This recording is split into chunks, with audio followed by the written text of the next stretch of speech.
Hey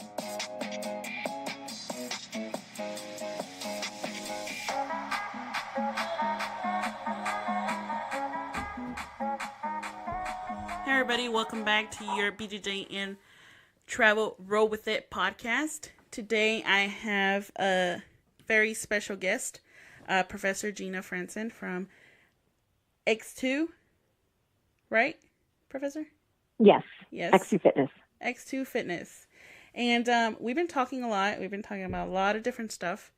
This is actually your take two, because Take two. I'm a horrible... I like that tune. I'm a horrible podcaster sometimes. No, I'm not. I had equipment, but failure. But anyway, we're back at it.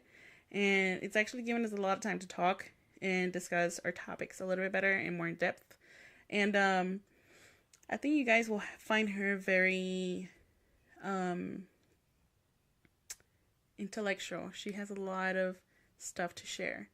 And if we don't get to everything today, I would recommend looking her up and asking some questions, because she has a lot of knowledge.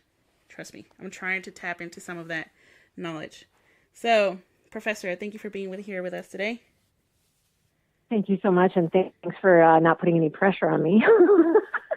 No pressure. Oh, shit. All right. I know you have a lot of knowledge. I appreciate that. So, let's start with the easy stuff. Let's just breathe. Let's take a breather, because we've been laughing a lot behind the scenes. Tell me a little bit about your academy, where it's at, how long you've been training, and where you're originally from, because I find that very odd that you started there and ended where you're at now. And also maybe why you started jiu-jitsu and then eventually you started your own academy. Oh my God, that's a lot. So, okay. I will try to answer that in order if I can remember what it was. What was the first question? Yeah, that was a whole lot going on. Well, rule number 1, guys, don't ask too many questions all at once. So, where are you from? Where are we located?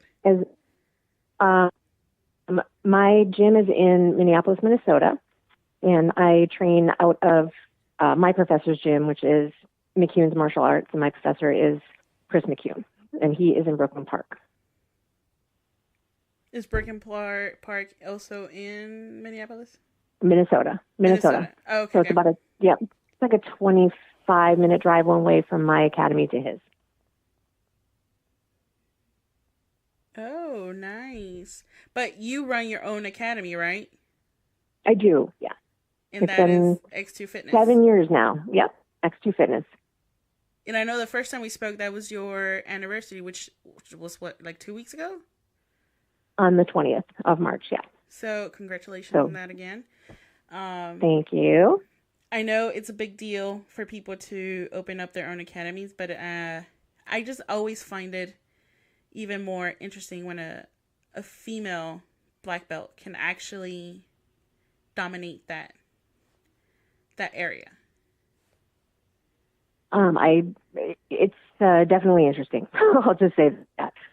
I started my academy when I was a brown belt, so that made it a little bit more tricky as well. And then once I got my black belt, for whatever reason, which we all know everyone's like brown to black for who knows why, but it's like the magical jump. And then you suddenly start getting more students because in their mind, you seem to know more as a black belt than a brown belt, when it's not really the truth. It's just more about timing and things like that. But so it was a little bit difficult to start as a brown belt with my academy, but it's all good. We made it work. So how long have you been doing jiu-jitsu? 16 years now. How long did it take you between brown? Well, no. How long did it take you from white to black? Oh, geez. Had my black belt for 5 years now. So, yeah. I would say, 11 years from white to black. That was a pretty high speed. What was that? Was that pretty high speed? for you? Oh, fuck no. Oh, God, no. No, it seemed like forever. I went from white to blue in, I think it was 9 months. I trained like 6 hours a day though. So it was a lot. But then, depending upon the belt, and it's not necessarily about technique to get from belt to belt. I mean, yes, technique comes into it, but it's also about attitude and confidence, and not being arrogant, but being confident in your technique. And I feel like a lot of times as a female, we tend to doubt ourselves. And so we have to have that confidence to put that belt on. And so I got held back a little bit to get purple and to get brown because I did not have the confidence to wear the belt. My technique was there, but my professor was like, people are going to gun for you. You're a small female. If you have that belt on, you better fucking own it. And I agree with that 100%. Do you think that attitude came to you after you had that conversation? Or have you always been like that in other aspects of your life where you were kind of a go-getter kind of thing, like owning your shit? Well, I mean, I think there's a difference between attitude and confidence, because I think having a positive attitude also, I mean, for me, when I'm promoting people, I look at their attitude. Do they have a good attitude about their training? Do they have a good attitude about their team, about helping others? To me, that's what I look for aside from technique. So, I mean, I think attitude and confidence are completely different.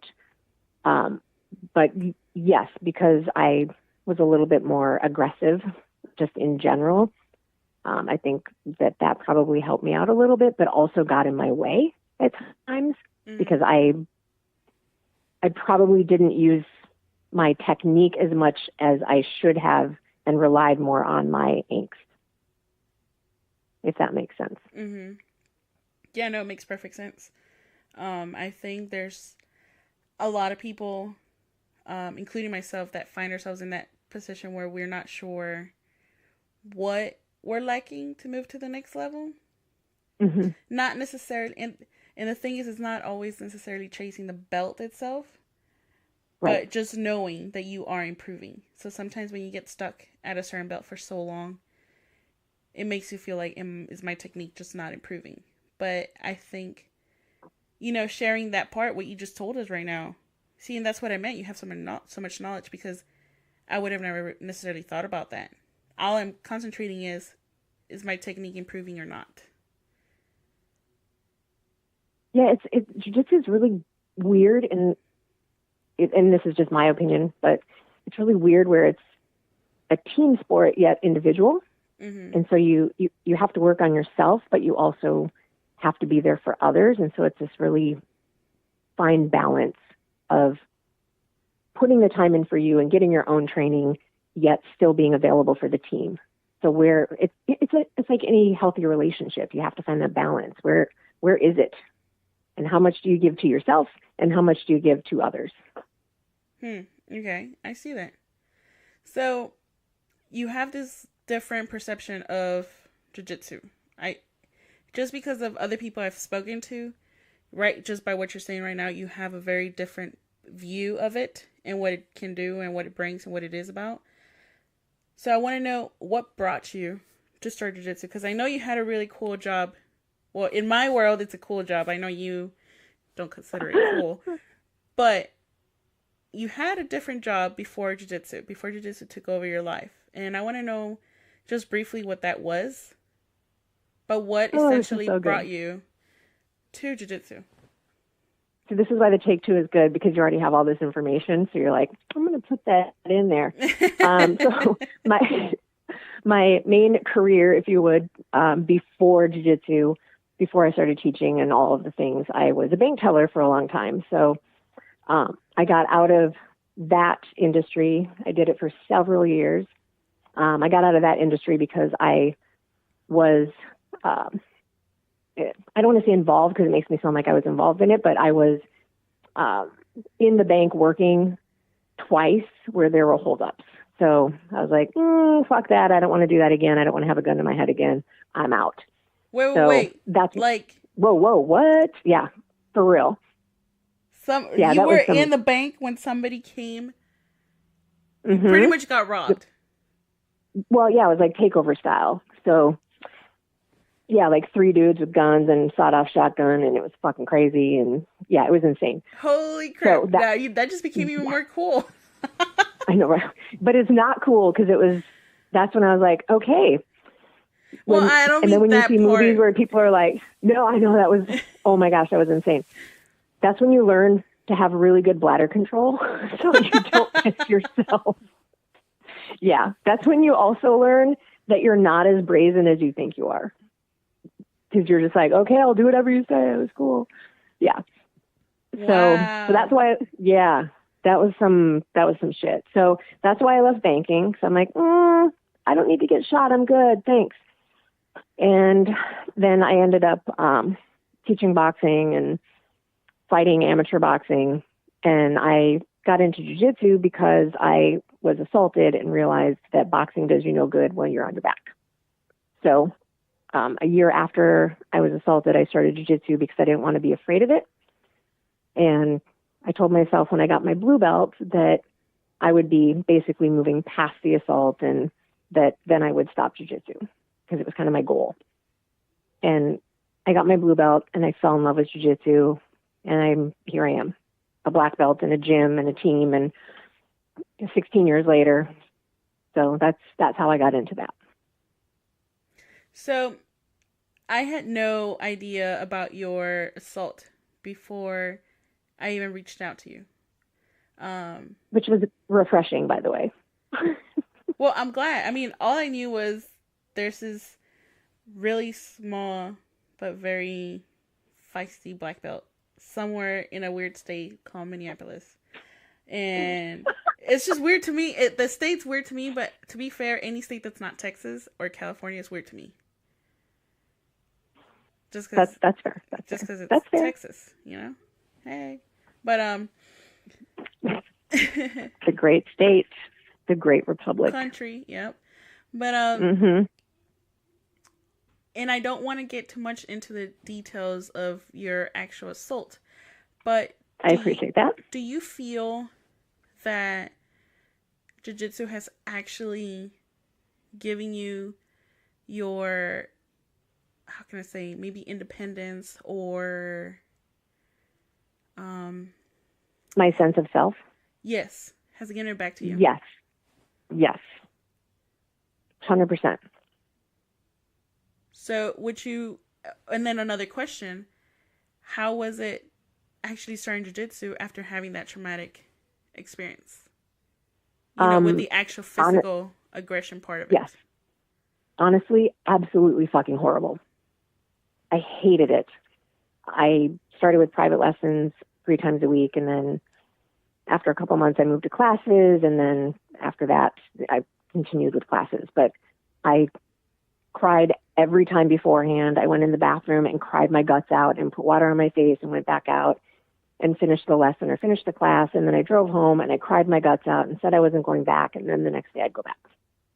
It was absolutely horrible. But my personal opinion is if you don't work through it, you're never going to learn how to deal with it. You can't really ever get over it and you can't really move past it, but you can learn how to be one with it and accept that that's part of who you are and that's part of what makes you who you are. And you have to embrace it, and you have to learn to walk with it and sleep with it. And you can't hate that part of yourself because you'll never ever heal. So you have to learn how to love that part of yourself. Would you recommend to other women, and I don't want to just say women because there's some men out there that have dealt with abuse too. Right. But would you recommend it? Well, Or I mean, I want to say yes, everyone should do jiu-jitsu, but honestly, I don't think that everyone should do jiu-jitsu. I mean, I want everyone to do it.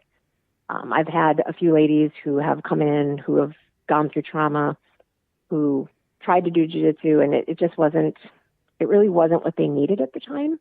And maybe they'll come back to it and maybe they won't. I think people need to just find what is going to help them heal. And if jiu-jitsu is that, then great. But if it's not, then that's okay too. So if there's a lady right now out there who hopefully is listening to the show and realizes, that she might have a similar story and has, not wanted to do jiu-jitsu because of the physical contact, but wants to learn self-defense, what kind of advice would you give them? I would say to find a female-focused gym, not necessarily female instructors, yes, would be a huge plus. There are not a ton of female instructors, so that might be a little bit hit or miss, but definitely find a gym that has at least a good group of females and that has a nice energy and that has really good male instructors that will be understanding, and then work through that. Awesome. I like that. I like that answer.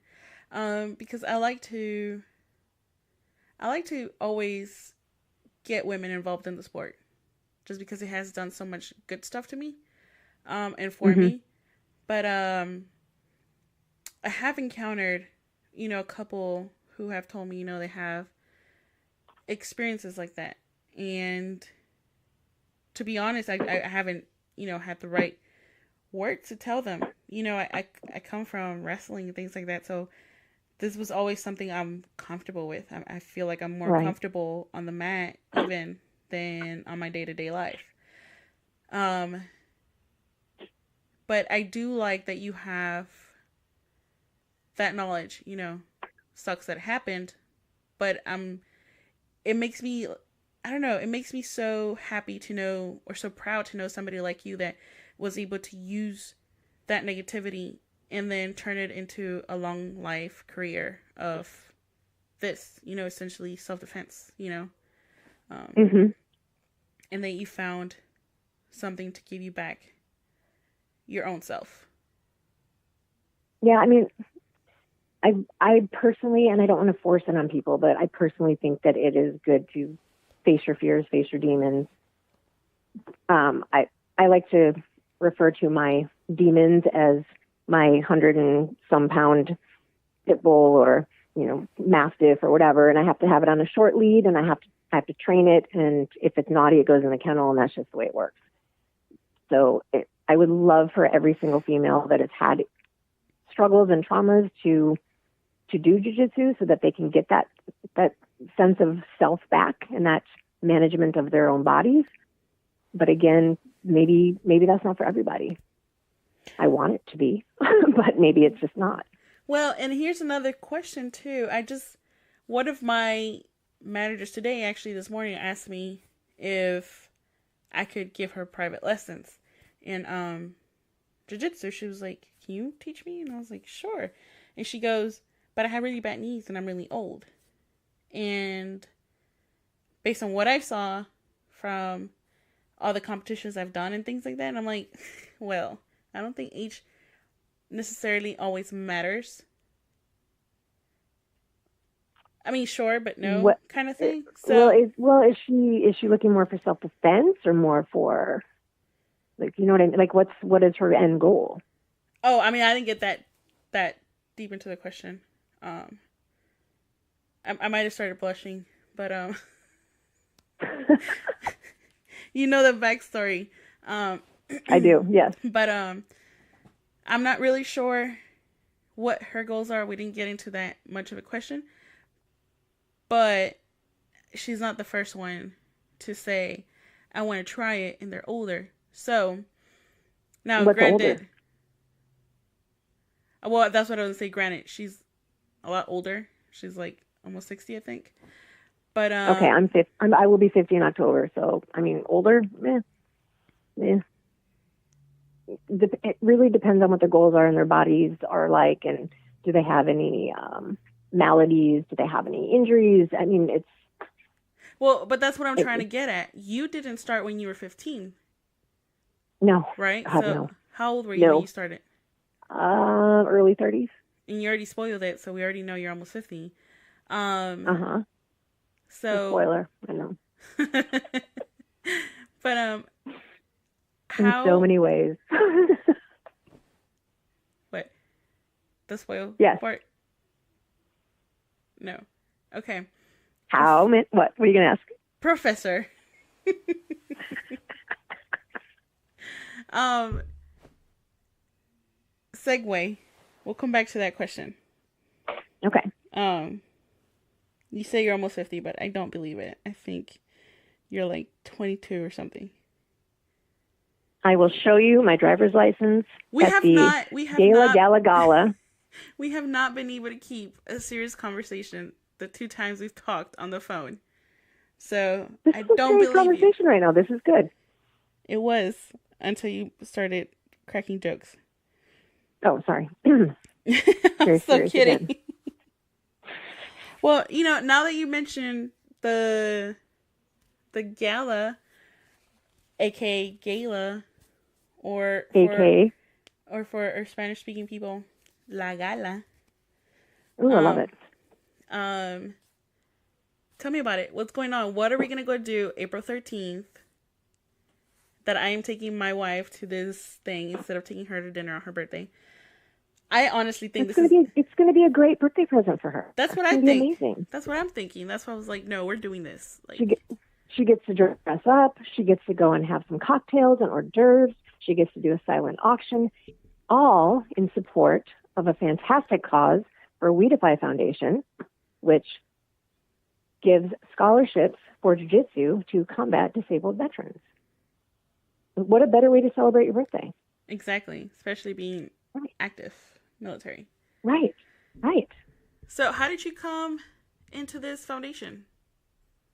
I had some friends that were in the military. They're veterans now, and just hanging around them and hearing their stories. And I got interested, and since I am a mere civilian, I was like, oh, wow, I don't know anything about the military. And so we just chatted about it, and I learned more, and I got involved with this organization. So I know you mentioned, Weedify gives scholarships to disabled veterans to train jiu-jitsu. Mm-hmm. Is there any more information besides that we can share with the listeners? Or maybe the website that they can go check out? Yes, it is weedifyfoundation.org. And I know what I've done is I've either purchased some gear like shirts and patches and things like that, but also have donated just money just to help out. Are there any other ways that somebody else can help besides those things? They can do fundraisers if they want to do like a roll-a-thon at their academy.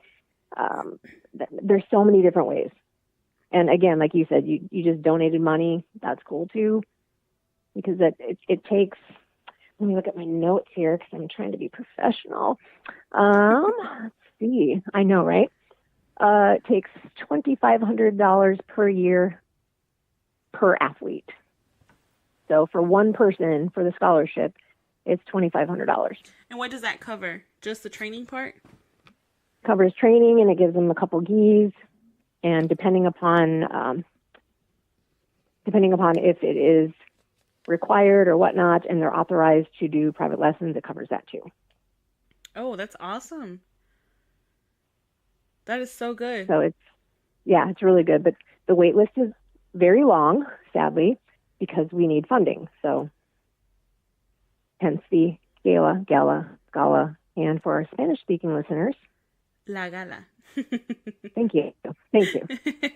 So, to this gala thing, right? Yes. Where can people go and purchase the tickets to go? Because I know there's still a lot of tickets being sold, right? I'm so bad. I don't even have that website on my notes. Oh my god. Well, I know I bought mine off weedify.org as well, like the main page. Great. There it is. So I just wanted to make sure if there was any other way anybody could purchase them. But I mean, I guess that would be the place to go too, right? Why not? And then do it. I'll do my only little my little plug myself. And I know that if you can't go, you can donate a ticket, right, to somebody else? Yes, you can. So if you are not able to personally attend, be there physically, you can donate a ticket to somebody who can. Since, how do you go about mentoring if somebody is trying to find their way in this jiu-jitsu world? Because although it seems very big, and then when you start talking about names and certain grapplers, and especially the ones that are like very mainstreamed and things like that, and then you put yourself in that world, if you are purple belt or, you know, something like that, sometimes you can feel very small. Like, you're just like, who the fuck am I? Like, why am I even doing this? You know what I mean? Well, I don't know. You know what I mean, because you're I do. badass black belt. But, you know, how would you go about mentoring somebody like that? I know you said some people have reached out to you, but how do you go about that? Honestly, I make myself available to whomever has questions. I've had people Facebook message me. I've had people Instagram me. Just with especially with the females where there's specific issues, being a female jiu-jitsu player, I personally will answer any questions. I've had phone calls with people who I've never met because I didn't have that when I was an up-and-coming jiu-jitsu player, from, white to purple, I think, purple or brown. I'd maybe trained with one other female the entire time. So I feel it's important to be available, especially to the female grapplers. So whatever questions they have, I will talk to them. Depends on the belt level too. I mean, it could be anything from like what should my game be, or what should I be working on, or just any difficulties being a female on the mat. I mean, we all know how that works. It can be really awesome, but it can be really, really trying. So let me ask you, have you mentored anybody in the way of like, or maybe it's not mentoring, but has somebody reached out to you and said like, look, I don't have a black belt. I don't, necessarily train in one specific school and that's it. Could you be my black belt? Would you be open to that if somebody was not necessarily located in your academy? I think that would be really tricky. It depends on the situation. It depends on what rank they are. I'm not just collecting students. I tend to steer people towards people that are in their area, because I think it's important to be able to be around the person who is supposed to be your black belt.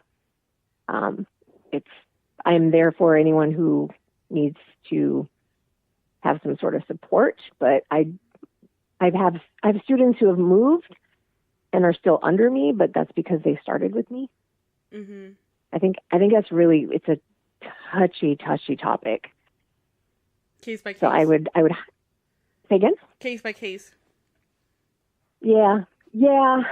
I am a big fan of having people stay in their area.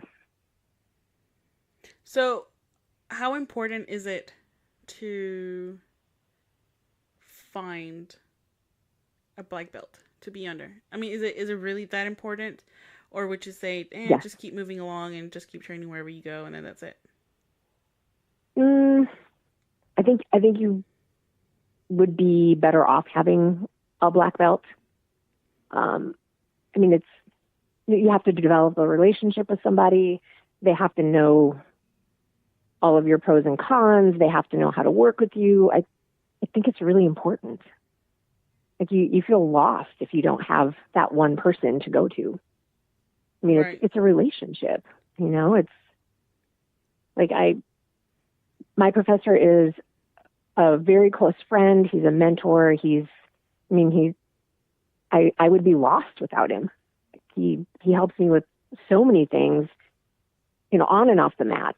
So I think it's really important to have that one solid foundation.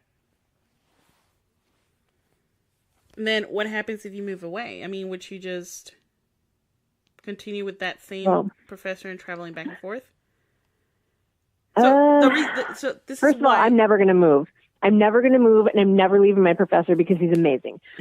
Secondly, well, here's the reason I'm I asking. know what right? you're saying. Like being married into the military, right? We move around a lot. Now, my up to this point, my spouse, her promotions have come from indirectly me kind of thing. I never ever give her promotions myself because I feel like it gets tainted. Like, oh yes, it does. That gets tricky. So yeah, we train a lot together and things like that, and we're pretty much like training partners. However, when we go do train somewhere else where there's a higher belt and they're hosting promotions or anything like that, and they ask me, like, well, where's she at? What's going on? I can talk about her purely as like I would talk about any other student.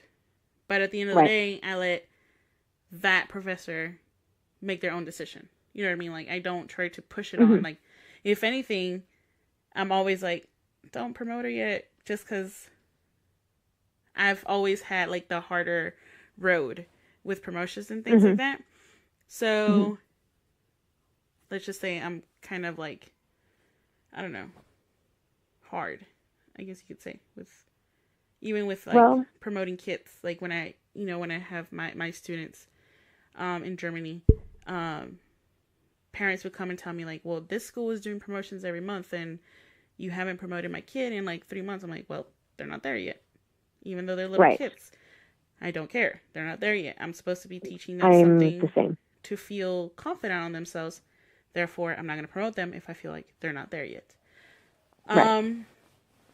So, needless to say, I'm like that with her as well. But, again, I don't like to give her the promotions myself because of that tainted part. Yeah, that can get really tricky. And then that can get tricky. When it comes to myself, I don't like to get promotions just to whatever school I move to next because of the military, or just by any instructor. So therefore, like, I stayed as a blue belt for about 6 years.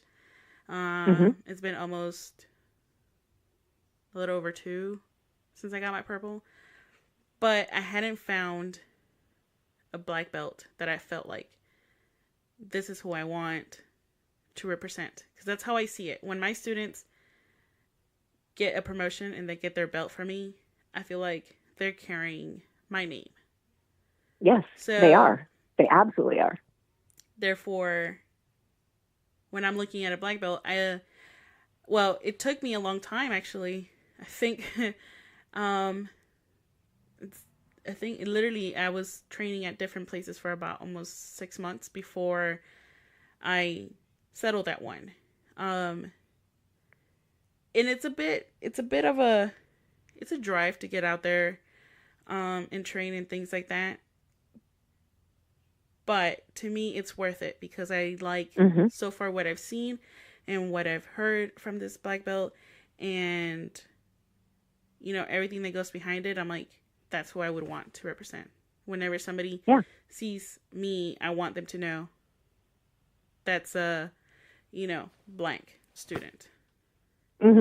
So 100%. Would you say that's the right way someone should do it if they're wanting to, have this as a long time career, or am I reading too much into it? No. I will rarely say there's a right way and a wrong way to do things. I will say that I agree with the way that you look at it because that's how I look at it. I'm not going to, condemn someone if they don't do it that way. I personally wouldn't do it. Just, whatever school you're at, get promoted by whoever. It's a relationship. And that's just my opinion and how I look at it. You have to want to. It's like a marriage, like you have to want to say, yes, that's my professor, and I'm proud to be that person's purple belt, brown belt, black belt, whatever. And you want them to be proud of you. Like, jumping around isn't the way that I would prefer to do it. If other people are comfortable doing it that way, good on you, but that's not how I would prefer to do it.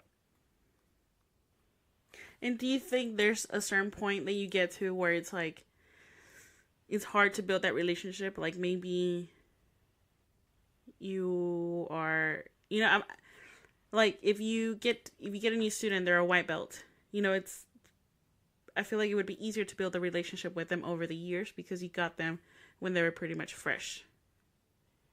And you Yeah. can. So do you think that changes when the student is a higher ranking belt?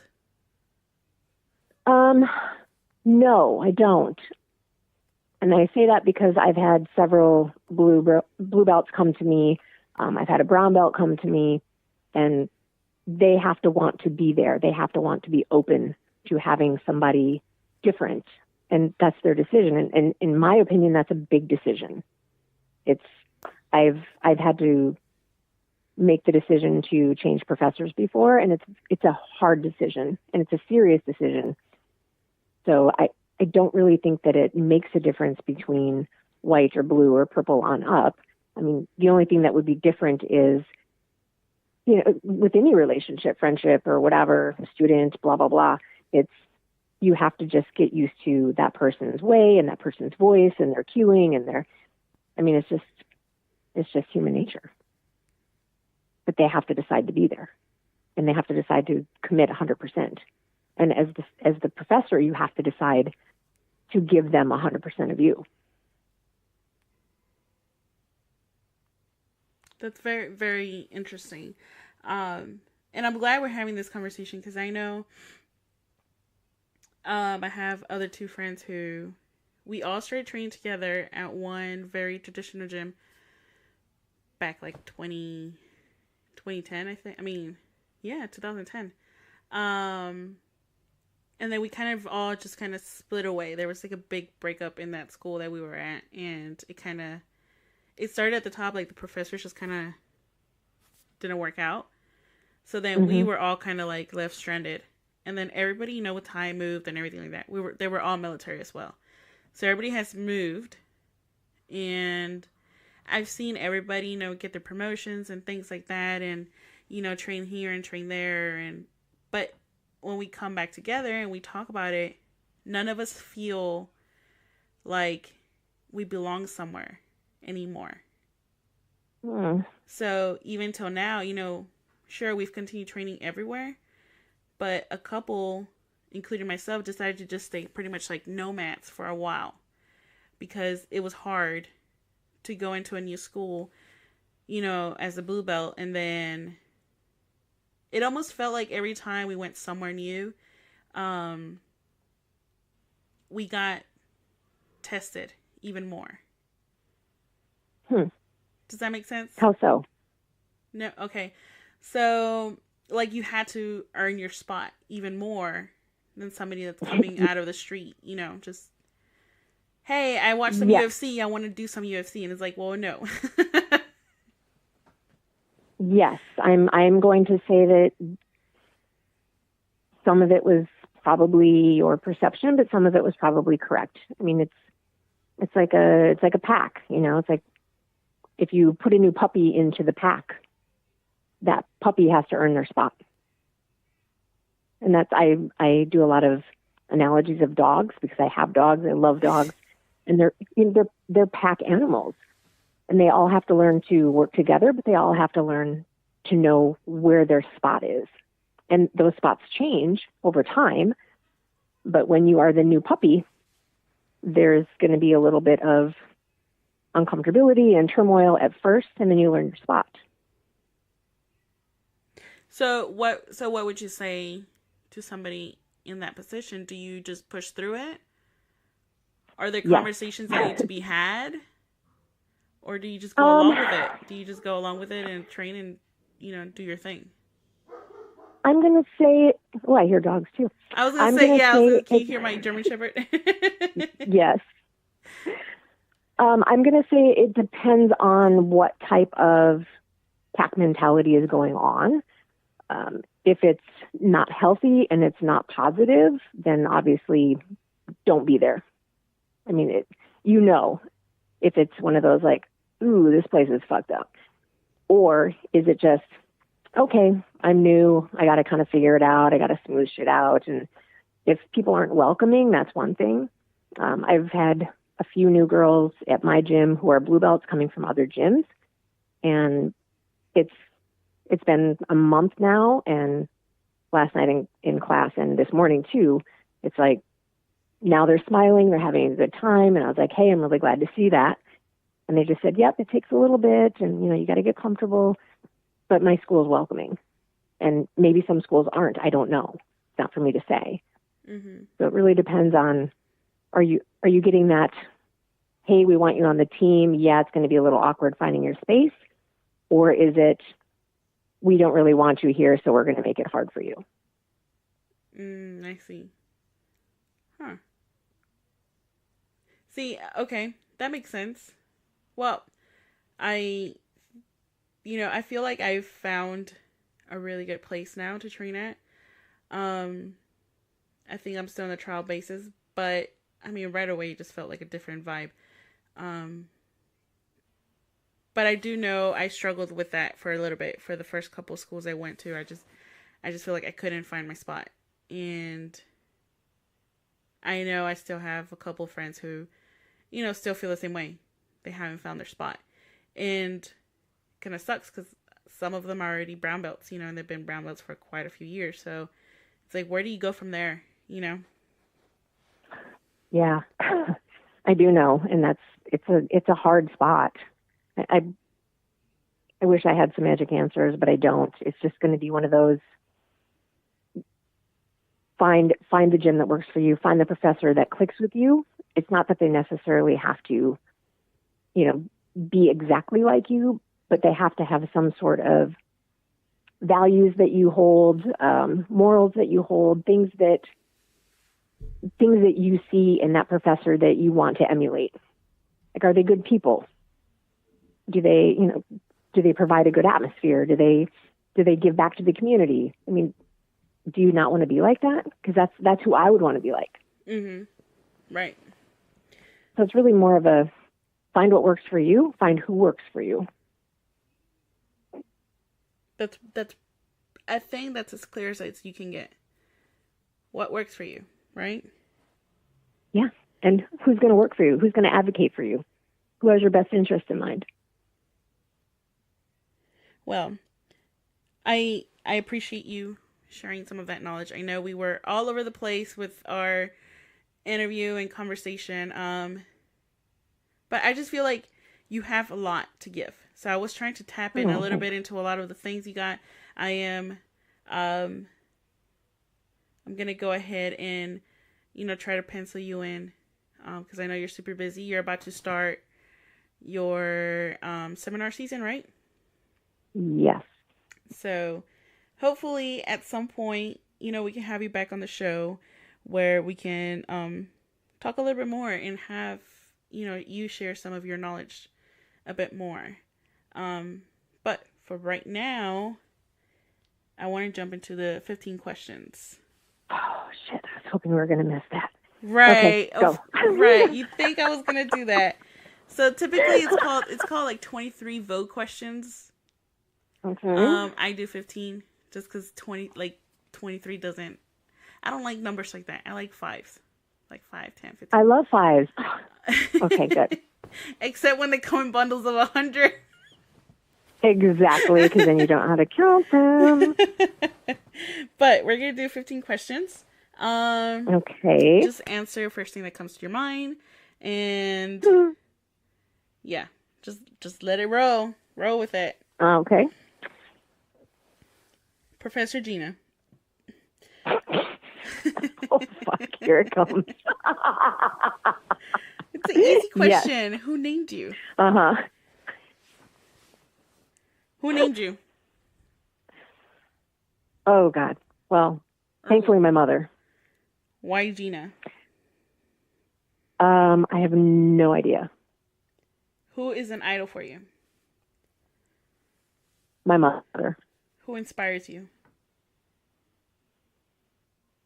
My best friend, B. So you have animals, right? Dogs?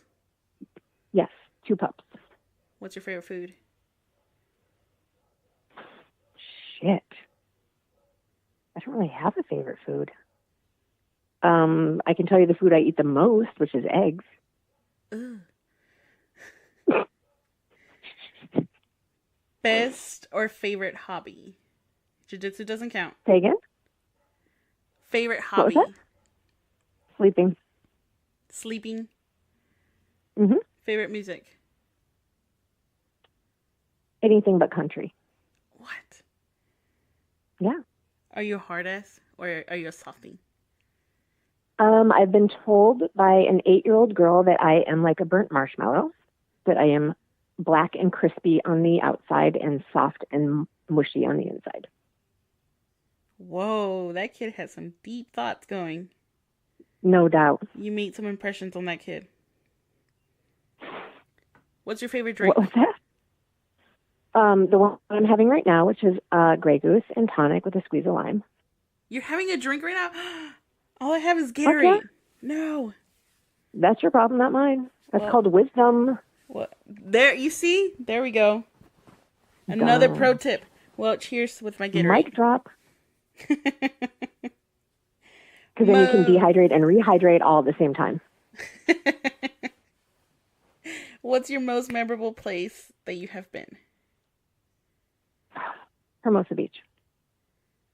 Most memorable person that you have met?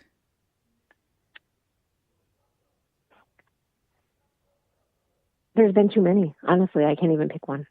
You have to. I really can't pick one. We can't move on to the next question. We can. We really can. No, we can't. We really can't. I have to enter. Well, then I guess. I have to enter your response. And I guess we're at a standstill. Who is someone you want to meet? Say that again? Who is someone you want to meet?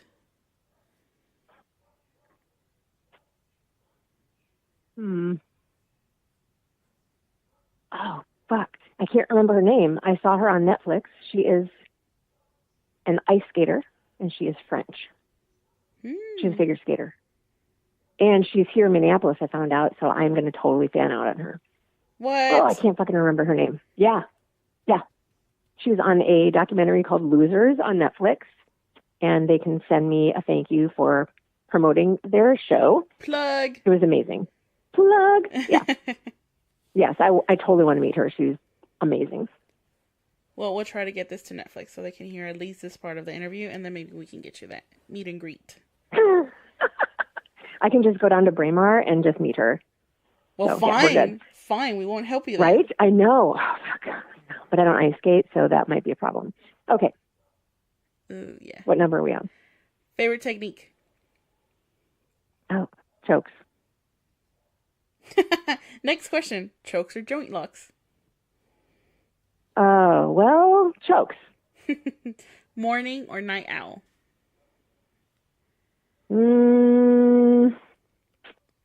Definitely not night anymore. I'm too old for that bullshit. I'd have to say morning. But then you're a black belt and you're in your academy, so I think you guys don't fit into either one of those. Aren't you like noon people?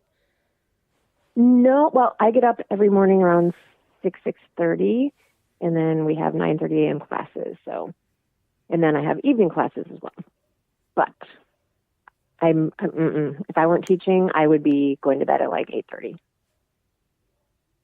p.m. Yes. Oh. I've been told. I thought I was lame. I kept saying, "Oh, I'm so lame. I'm so lame." And I've been told now that I am responsible and smart, which I'm like, oh, I like that better.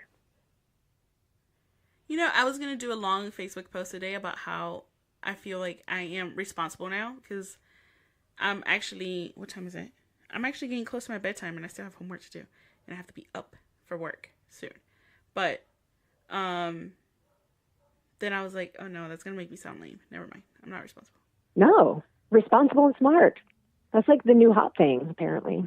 Right, but I still can't count 5s and 100 thingies. Okay, so next weekend, totally going to help you with that. No, I'm not counting money.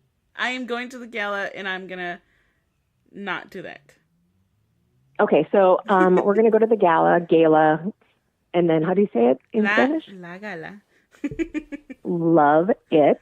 And I'm going to bring $100 worth of $5 bills, and we're going to count them. No way. I feel like you totally would. I totally would. I just got scared. Yeah. Don't be scared. It's a teachable moment. It's a learning opportunity. Listen, you already have a lot of things you can school me on when it comes to a gi. Okay, but we're not going to be wearing a gi. We're going to be wearing cocktail attire, and then we're going to count 5. Oh, God. Okay. It's a deal. Okay, it's going to be amazing. Well, Professor, thank you so much for being on the show. I know, again, we were all over the place. But I really appreciate you going with it. And that is the whole point of this podcast, you know. I don't like the ones that are scripted because I feel you miss a lot of things that you could have talked about. And that's why it's called Roll With It. And you did exactly that. Thank you so much. I try. All right. Hey, everybody. Well, trivia question for you is... what's a good trivia question? This time we'll make it into the theme, and it will be, how do banks bundle their bills? And I'm talking about 1s, 5s, 10s. Help me out, Professor. What's the other bills? 20s? 1s, 5s, 10s, 20s, 50s, 100s. But you may need to preface it by saying before all the machine bullshit took over. Yes, exactly. So before, all that stuff happened, how did people actually do it? Like the humans actually do it and bundled up the money, the bills. So we're going to keep it nice and easy for some of y'all, like me.